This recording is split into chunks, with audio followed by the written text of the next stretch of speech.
In today's video, I'm going to teach you how to enable Zendesk Talk, the voice channel, alongside Zendesk messaging in your Zendesk Guide-powered Help Center or web widget. We'll go through this step by step, ensuring a seamless integration that enhances your support capabilities. First things first, if you haven't already enabled messaging, it's time to do so. Head over to your admin center. Under Channels, sometimes referred to as Messaging and Social, you'll find the messaging setup. Here, you'll need to select Enable Messaging for your account. This step is crucial as it allows you to communicate with end users effectively. Once messaging is enabled, you'll want to configure a web widget, or, alternatively, a messenger channel that's tailored to your brand. This involves adjusting various settings like appearance to align with your brand's identity and specific requirements. After you've done that, make sure to install the web widget or your messenger code on your Help Center and any other website where you'd like to have this functionality. Next up, let's configure Zendesk Talk for the voice channel. Again, in the Admin Center, navigate to the Channels section. This time, choose Talk or Voice. Here, you'll set up your phone number and configure any interactive voice response, also known as IVR if needed. It's vital to associate the talk number with the same brand as your Help Center.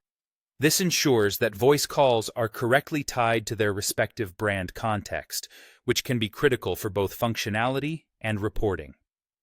Don't forget to double-check the routing settings so that voice tickets are directed to the correct agents or groups, ensuring your team is ready to handle these calls efficiently.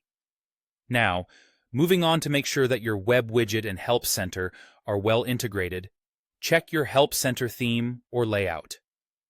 Make sure that the widget is easily visible for end users.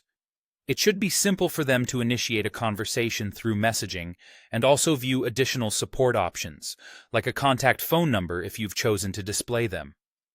For the voice channel specifically, consider displaying the talk number prominently, perhaps in a header, footer, or dedicated Contact Us section.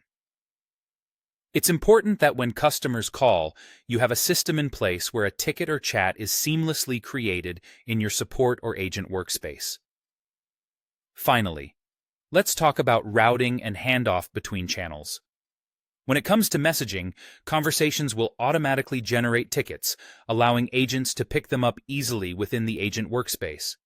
For voice, ensure that calls also create or link to tickets. Agents should be well versed with the talk interface, and your ticket workflow must account for the voice channel interactions. Consider setting up triggers or automations. For example, if the channel is voice, you might choose to route it to a dedicated voice team. Similarly, for messaging, it could go to a different team specializing in digital communications.